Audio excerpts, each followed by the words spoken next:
Myanmar மற்றும் தாய்லாந்தில் கடும் நிலநடுக்கத்தால் ஏற்பட்ட உயிரிழப்பு 1000-ஐ கடந்தது.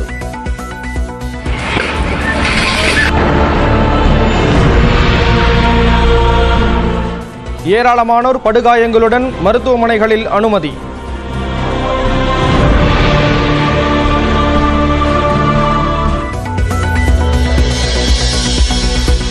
தாய்லாந்தில் நிலநடுக்கத்தால் காயமடைந்த 100க்கும் மேற்பட்டோருக்கு சிகிச்சை.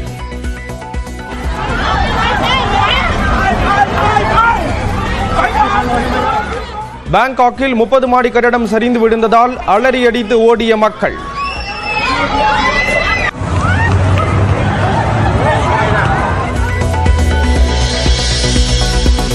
மியான்மருக்கு 15 டன் நிவாரணப் பொருட்களை அனுப்பி வைத்தது இந்தியா. இந்திய விமானப்படை விமானம் மூலம் கூடாரங்கள் உள்ளிட்டவை அனுப்பி வைப்பு.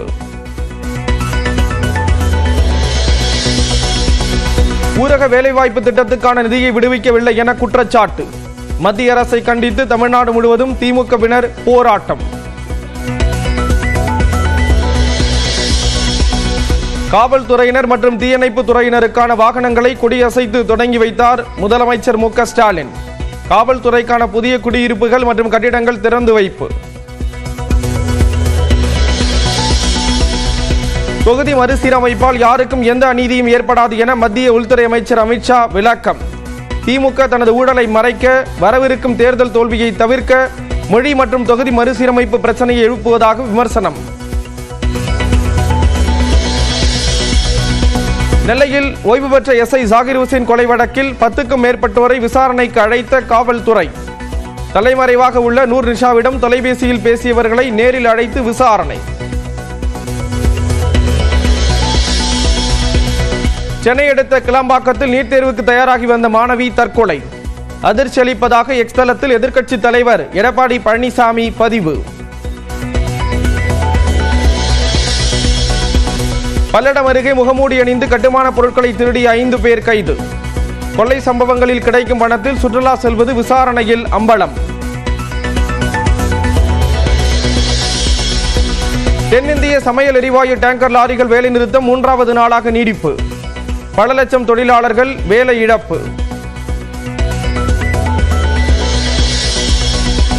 மதுரையில் திமுக பிரமுகரின் உறவினர் கொல்லப்பட்ட வழக்கு. ஒருவர் சரணடைந்த நிலையில் மேலும் 5 பேரை கைது செய்து காவல்துறையினர் விசாரணை. செங்கல்பட்டு மாவட்டம் சிங்கப்பெருமாள் கோவில் அருகே ரவுடியை துப்பாக்கியால் சுட்டுப்பிடித்த போலீஸ்.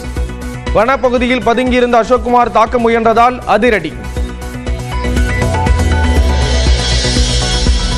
சென்னை பெங்களூரு தேசிய நெடுஞ்சாலை நடுவே இருந்த சிக்னல் போஸ்டில் தண்ணீர் லாரி மோதி விபத்து. போக்குவரத்து நெரிசல் ஏற்பட்ட நிலையில் சீர் செய்து வரும் காவல்துறையினர்.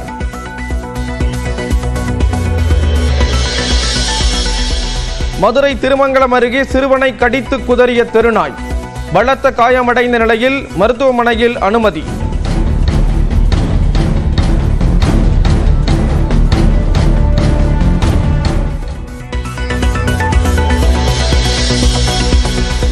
தூத்துக்குடி மாவட்டம் எட்டயபுரம் அருகே கீழ் நம்பிபுரத்தில் பேச மறுத்ததால் சிறுமியை தீயிட்டு கொளுத்திய இளைஞர்.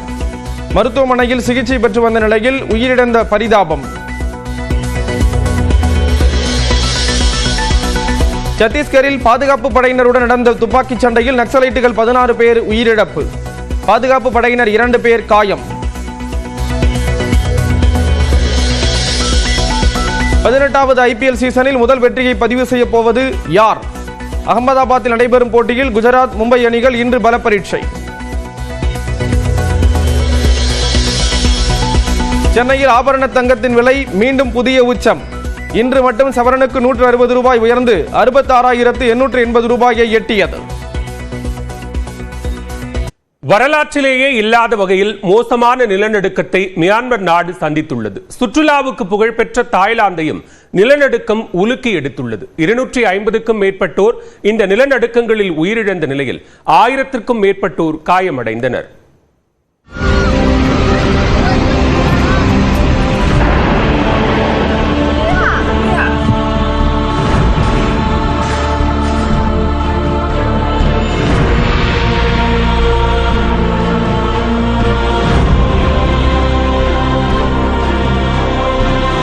இந்தியாவிற்கு மிகவும் நெருக்கமான நாடான மியான்மரை வெள்ளிக்கிழமை பகல் 12:50 மணிக்கு மிக சக்தி வாய்ந்த நிலநடுக்கங்கள் உலுக்கின. 7.7 மற்றும் 6.4 என ரிக்டர் அளவில் பூமிக்கு அடியில் 10 கிலோமீட்டர் ஆழத்தில் சக்தி வாய்ந்த நிலநடுக்கங்கள் ஏற்பட்டன.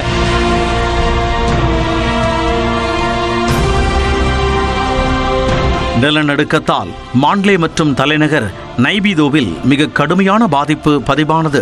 இதனால் மாண்ட்லே விமான நிலையத்தில் கூடியிருந்த பயணிகள் அச்சத்தில் உறைந்தனர். கட்டடங்கள் குலுங்கியதால் மக்கள் அலறி அடித்து அங்கும் இங்குமாக ஓடினர்.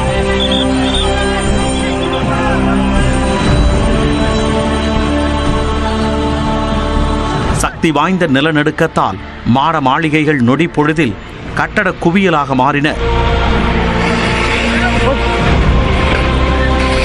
மியான்மரில் ஏற்பட்ட நிலநடுக்கம் அதன் அண்டை நாடான தாய்லாந்திலும் உணரப்பட்டது.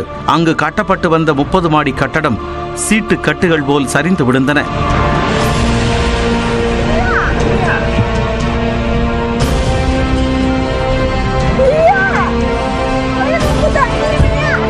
பாங்காங்கில் உள்ள ஒரு அடுக்குமாடி கட்டடத்தில் இருந்த நீச்சல் குளத்தில் இருந்து தண்ணீர் ததும்பி செயற்கை அருவி போல கொட்டியது.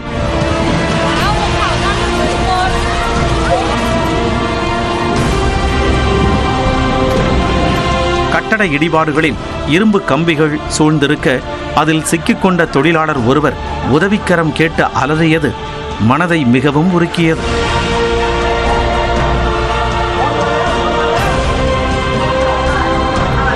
நிலநடுக்கத்தால் பாங்காங்கில் மெட்ரோ மற்றும் ரயில் சேவைகள் பாதிக்கப்பட்ட நிலையில் சுரங்கப்பாதையில் நிறுத்தப்பட்டிருந்த மெட்ரோ ரயில் குலுங்கிய காட்சிகளும் வெளியாகின.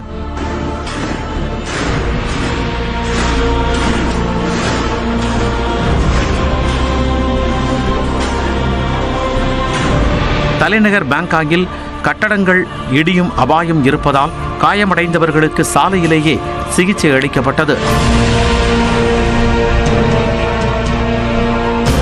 தாய்லாந்தில் வசிக்கும் தமிழர்களுக்கு பெரிய அளவு பாதிப்பு இல்லை என்று அங்கு வசிக்கும் தமிழரான திருச்செல்வம் நியூஸ் 18 தமிழ்நாடு தொலைக்காட்சிக்கு தெரிவித்தார். 21 வருஷமா இருக்கு சார் தாய்லாந்துல. ஆனா இதுதான் எனக்கு ஃபர்ஸ்ட் டைம். நான் 2004 வந்தப்போ சுனாமி தாக்கி இருந்துச்சு. சுனாமி பெரிய லெவலில் தாக்கிருந்துச்சு. அது வந்து சவுத் தாய்லாந்தில் தாக்கிருந்துச்சு. புக்கெட்டே அந்த பகுதியில் தாக்கிருந்துச்சு. அதுக்கப்புறம் இப்போதான் முதல் தடவையாக தாய்லாந்தில் வந்து நிலநடுக்கத்தை உணர முடியுது. மியான்மரில் ஏற்பட்ட நிலநடுக்கம் சீனாவையும் விட்டு வைக்கவில்லை. யூனான் மாகாணத்தின் அடுக்குமாடி கட்டடத்தின் நீச்சல் குளத்தில் இருந்து தண்ணீர் வெள்ளம் போல் விழுந்து மக்களை அடித்துச் சென்றது.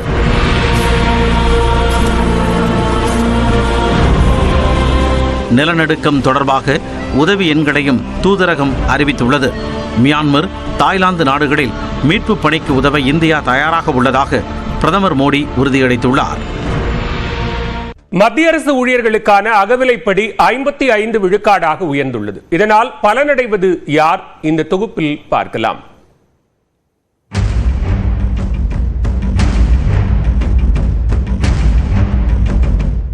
அரசு ஊழியர்கள் மற்றும் ஓய்வூதியம் பெறுவோர் எதிர்கொள்ளும் பணவீக்கத்தின் தாக்கத்தை ஈடு செய்ய அகவிலைப்படி மற்றும் அகவிலை நிவாரணம் ஆகியவை அவ்வப்போது திருத்தப்படுகின்றன.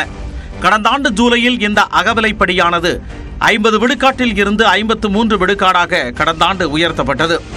இந்த சூழலில் அதனை மேலும் அதிகரிப்பது உள்ளிட்ட அம்சங்கள் குறித்து மத்திய அமைச்சரவை கூட்டத்தில் விவாதிக்கப்பட்டது.